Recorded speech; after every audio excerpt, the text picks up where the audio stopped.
All righty, good afternoon.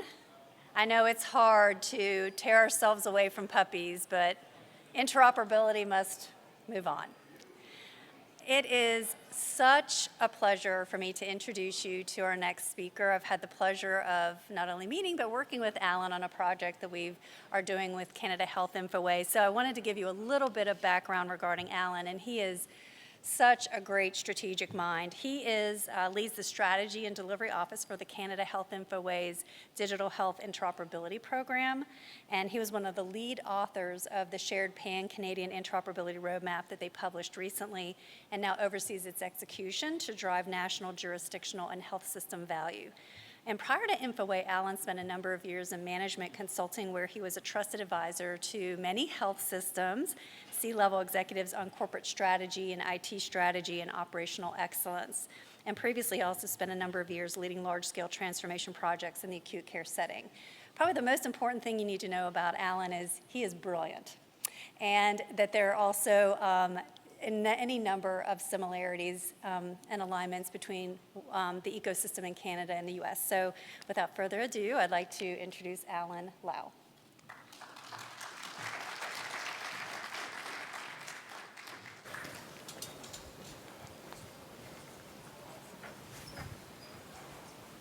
Thank you, Marianne, for that wonderful introduction. I swear I gave her $20 for the introduction, but I feel like I got $100 worth.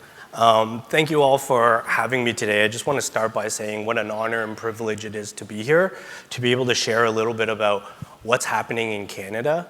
Over the next 20 minutes or so, I will provide a primer on the Canadian health system, why there's a need for pan-Canadian interoperability, and how we're starting to tackle the problem.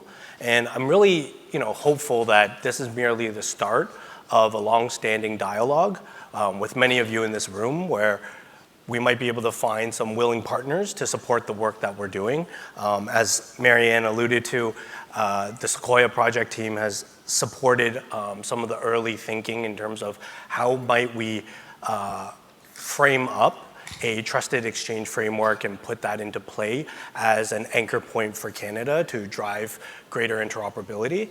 So really looking forward to getting to know more people. So without further ado, I will dive into the presentation. A little bit about Canada Health Infoway. We're a not-for-profit organization that's funded by Health Canada, but we're certainly not a government agency. We're not a crown corporation.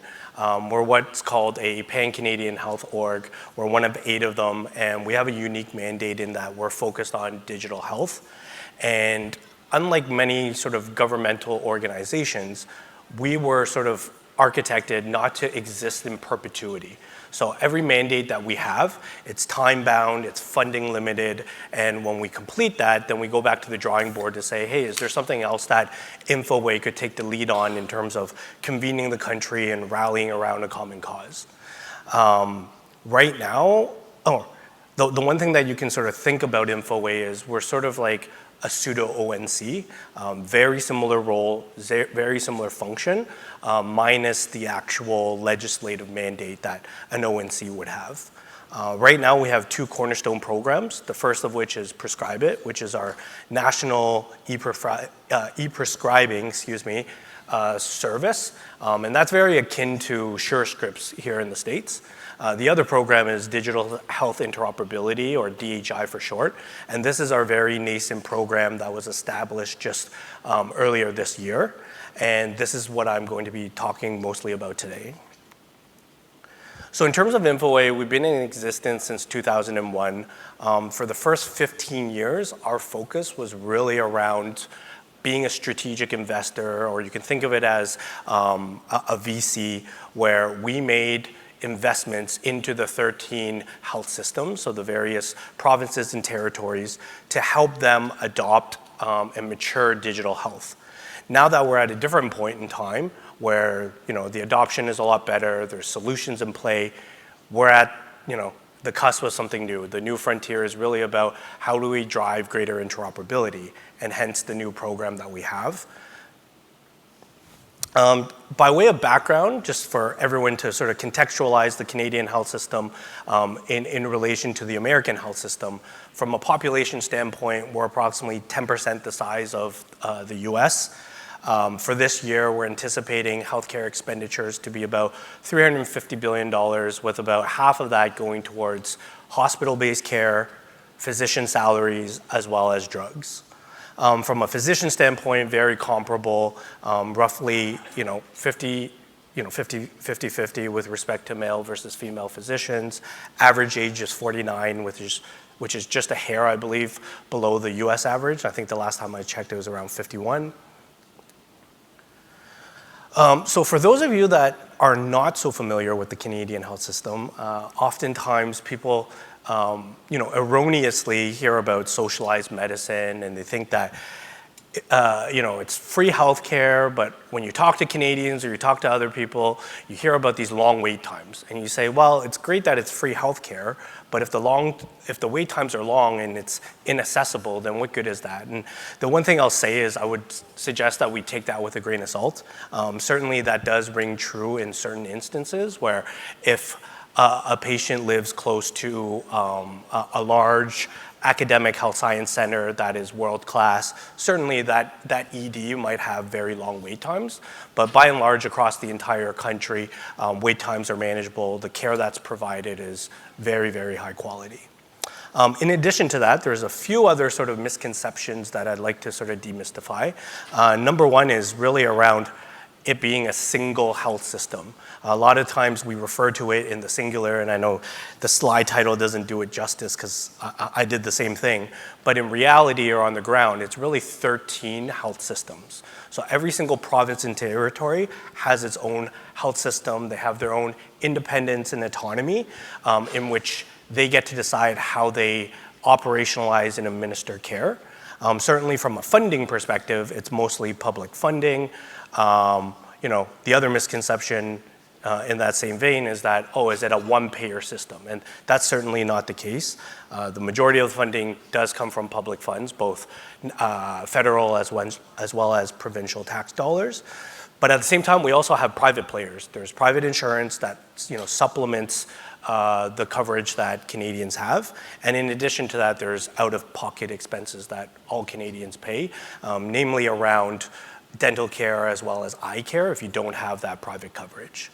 And last but not least, the other thing to sort of touch on is, again, going back to that falsehood of socialized medicine, a lot of people think of physicians as government employees, and certainly that's not the case. They're actually all, not all, but the large majority are independent contractors. So they run their own business, they bill for the care that they actually provide to patients. So I think it's really important to contextualize that because there's actually a lot more similarities, synergies, and parallels between the Canadian health system and the American health system. I know this slide is a little bit busy. If you just see the circles and the triangles, that's just to represent the similarities as well as the differences in health system priorities as well as the technology or digital health solutions that are in play. Certainly, if you look a little closer, there's a lot of sort of common priorities that jurisdictions may have with one another. At the same time, there are differences, and that's really by and large due to differences in digital health maturity, differences in just general health system priorities. And that's really coming out of the pandemic where a lot of the sort of issues or challenges that were plaguing the health system, those became even more magnified with the pandemic when the pressure was on to deliver care. So certainly when you talk to different provinces, they all have sort of their own strategic priorities, their own roadmaps as to what is top of mind for them. But in terms of the common elements, a lot of the players, especially when we talk about EHR players, such as your Epics, your Meditechs, your Cerners, those are in play in Canada. So it's not to say that, north of the border, there's different vendors in play. Certainly there are some, but there's a lot of the same vendors that are in play. And really the key message here is between this slide and the last slide is the net is the same problem exists. There's a need for interoperability. We're facing the same challenges that the American system is facing. I would say that if I had to sort of estimate where we are, we're probably 8 to 10 years behind in terms of where you guys were at. When I think back to sort of meaningful use days in the US, certainly there's a lot of adoption of these large EHR systems. And with those in play, now it's the health systems as well as clinicians and patients, they're asking for, how do we enable data sharing across the entire system so that my provider or wherever I go to seek care can access information on my health record? So that leads us to the need for an interoperability roadmap. Approximately a year ago, our funder, Health Canada, came to us and said, hey, when we look across the world, all the developed nations that are really leaders in interoperability, they have published interoperability roadmaps. So like those countries, we would love if Infoway could sort of convene and take the charge on facilitating a roadmap for Canada. And the key point being a roadmap for Canada. This is not Infoway's roadmap. This is a roadmap that represents all 13 health systems. It represents the patients that it serves, the providers that deliver care.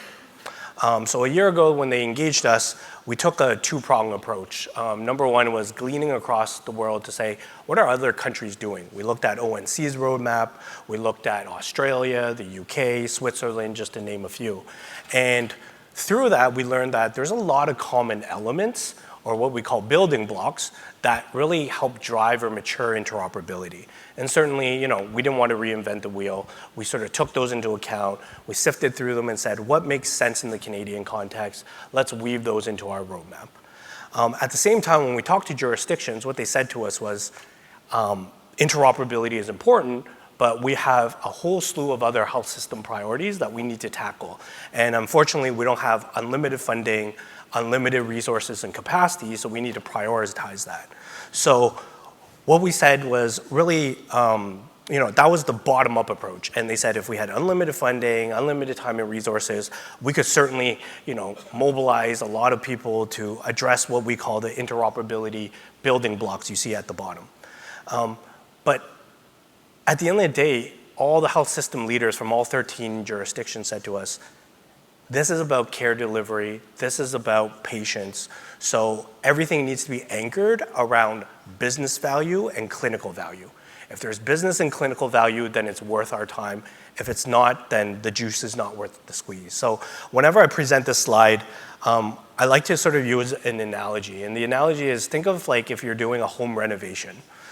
Nobody likes to talk about paying to upgrade things behind the walls, your plumbing, your electrical, your insulation, things like that, things that are critical and structural and integral to your house and living in a comfortable home. But these are things that are much needed. It helps keep things up to code. But when you talk about these things, people are like, well, that's really not the sexy stuff. It's not the stuff that really, provides value from a day-to-day perspective. When people do renovations, they want the marble countertops, the hardwood floors, the bells and whistles. And that's where what you see on this, the near-term initiatives, that's what we call them. They're essentially use cases for interoperability. That's where they came into play.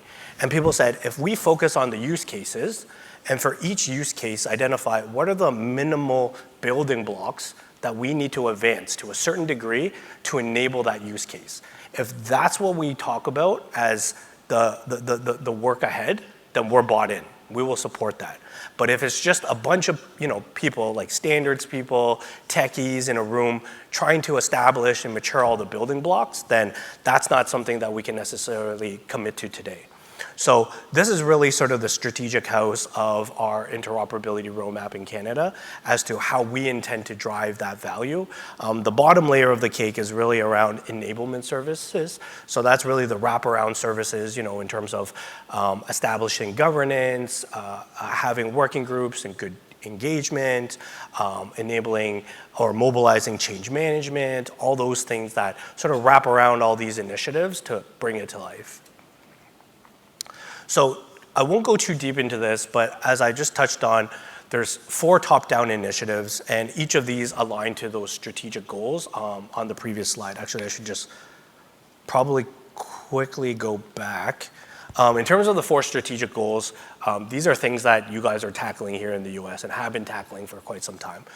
The first is really around reducing data blocking and enabling portability. Number 2 is really the use case around treatment. How do we get or exchange information to inform the provision of care? That's number 2. Number 3 is what you guys would characterize, I believe, as individual access. So how do patients access their longitudinal health record? And then number 4 is around care coordination and collaboration. And based on my understanding, it's a little bit different because when you guys talk about care coordination, it's really about sort of payer to payer. When we talk about care coordination, it's more about at a sort of health sector level. So if you think of primary care, you see your GP, you need access to a specialist. How do we enable better sort of access? And what I mean by that is, let's just say you need access to a specialist. How does that information with respect to you get routed to a specialist so that you get in queue faster and you get seen faster? So these are the 4 sort of strategic goals or priorities of the roadmap. And what the 13 jurisdictions said is, let's identify one use case for each of these goals that we can rally around and tackle together. For this first year of our 5-year roadmap, it's really focused on number 2 and number 4. So starting with patient summary. This is, international patient summary. We brought it to Canada. The G8 countries, they're all tackling this. How do we put a patient summary into play? The specification has been developed. It's been published. And right now we're working hard with Alberta and Ontario. And over the next 4 or 5 months, we're actually going to be launching those in Alberta and Ontario, where providers are going to be able to generate or curate a patient summary.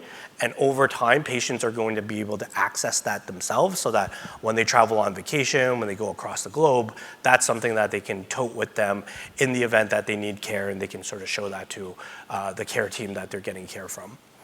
The other priority is number 4, which is e-referral, e-consult, which I just touched on.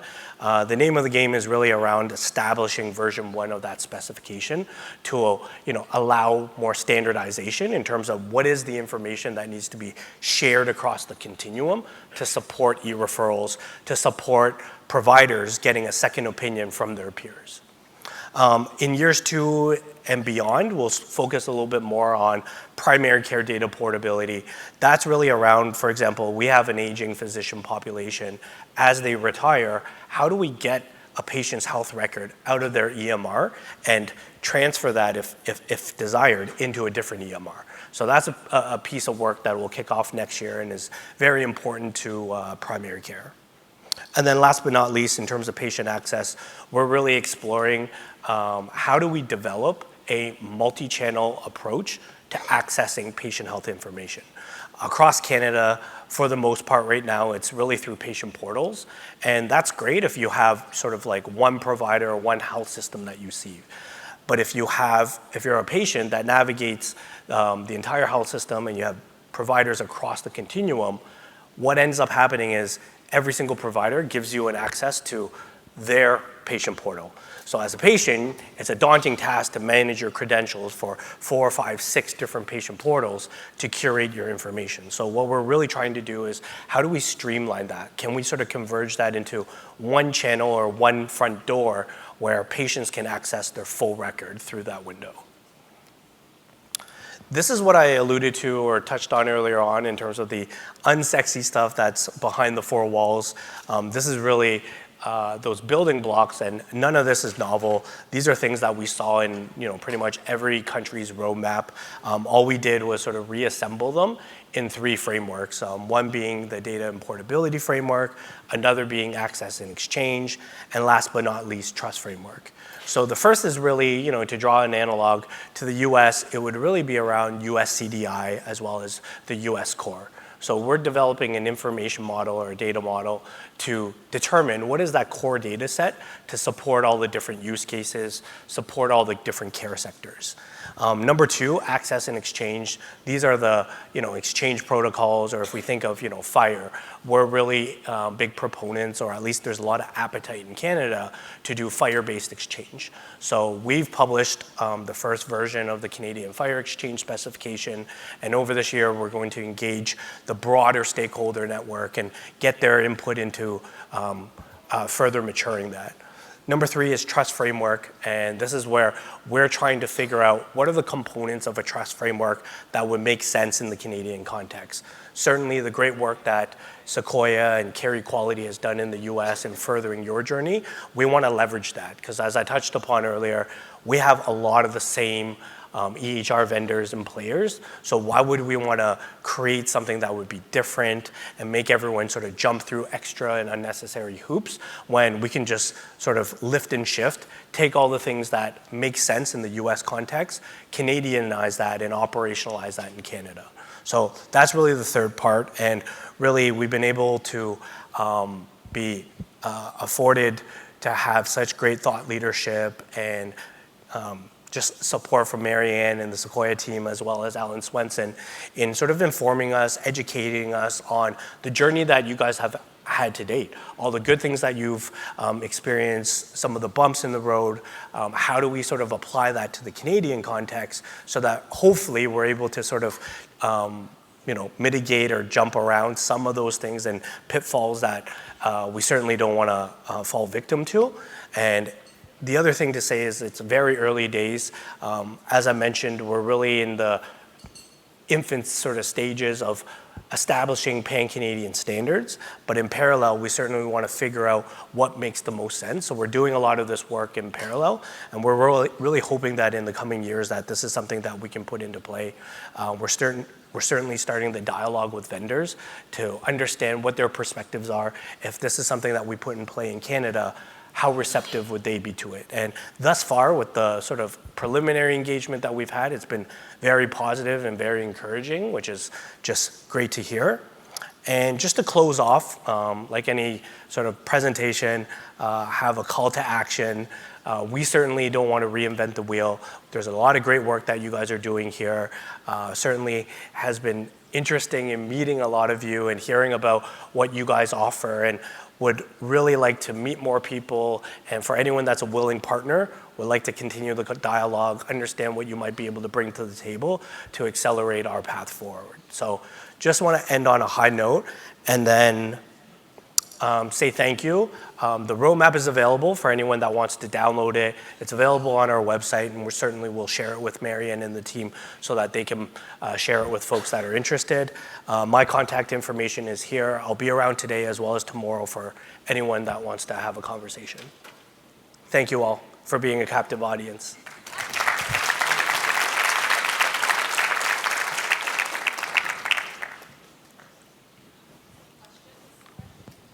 Are there any questions? Please raise your hand. We'll bring them. We have one over here.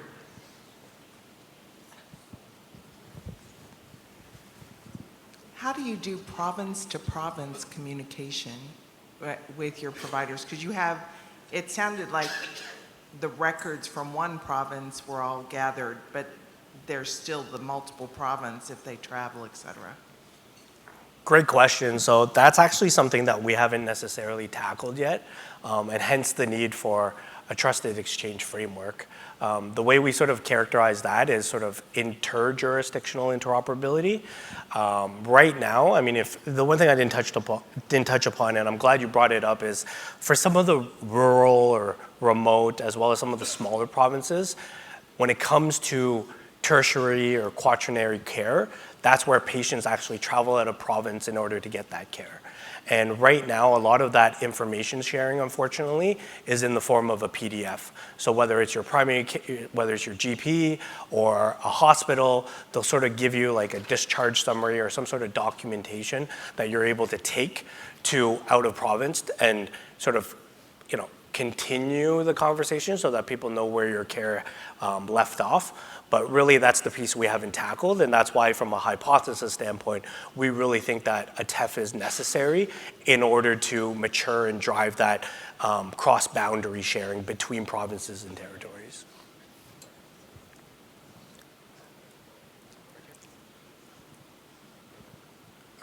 Is there any equivalent for the 2 CFR Part 2, or that sort of, recognition of more sensitive conditions that would need more protection or specific type of maybe exceptions to the general rules of privacy? Is there something like that in the regulatory framework that you work under?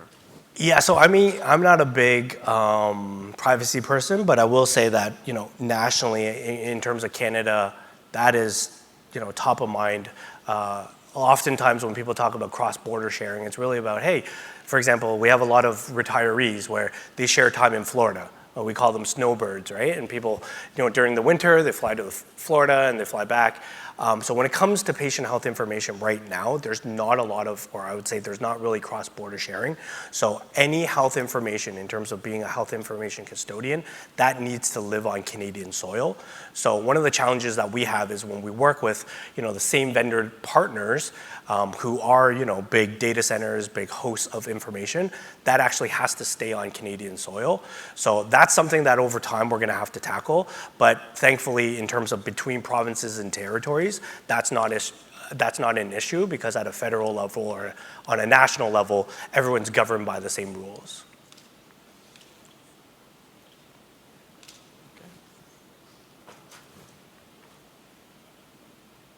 All right, I think that brings us to time.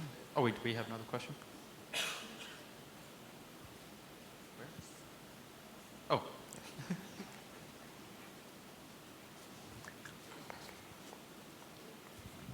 So Alan, we've spent a good deal of time talking with you and your colleagues over time, and I think one of the things that's so unique about Canada are the health IT assets at the province and territorial level. Mm-hmm. Can you talk about the state of, are they all sort of at the same level? Where do the provinces that are more established, where are you seeing interoperability really taking shape? Because I think there's some similarities to here in the US. Great question. So I would say across the country, it's a mixed bag right now.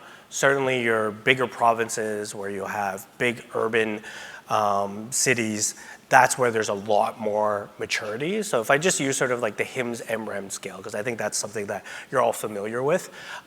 Certainly in the bigger provinces, Ontario, Alberta, British Columbia, that's where there's a lot of, hospital networks that actually have reached HIMSS stage 6 and 7. But in some of the smaller provinces and territories, they haven't reached that level of maturity, or they have antiquated systems. And a lot of the Atlantic provinces right now, they're actually going through HIS replacement. So they're actually procuring new, what you guys call EHR systems to support their needs. The other thing is, when it comes to interoperability, it's really about those jurisdictions that are more mature, that have more systems in play. That's where that need really comes to bear, and that's where the likes of Ontario, Alberta, and British Columbia, they're sort of the leaders or the first movers when it comes to interoperability. So they're at the table with us. They're going to take the lead in sort of developing and authoring pan-Canadian standards. But certainly some of the smaller jurisdictions, those in-flight jurisdictions where they don't have as much capacity, but they certainly still share the same interests, they're going to be more of the downstream implementers, or they might be reviewers of the work that ultimately gets endorsed and published. And so just to put a emphasis on, there's not really a national level interoperability approach because there's so much really delegation of authority provincially and territory, right? That's correct. That's so different. Yes. Other questions for Alan?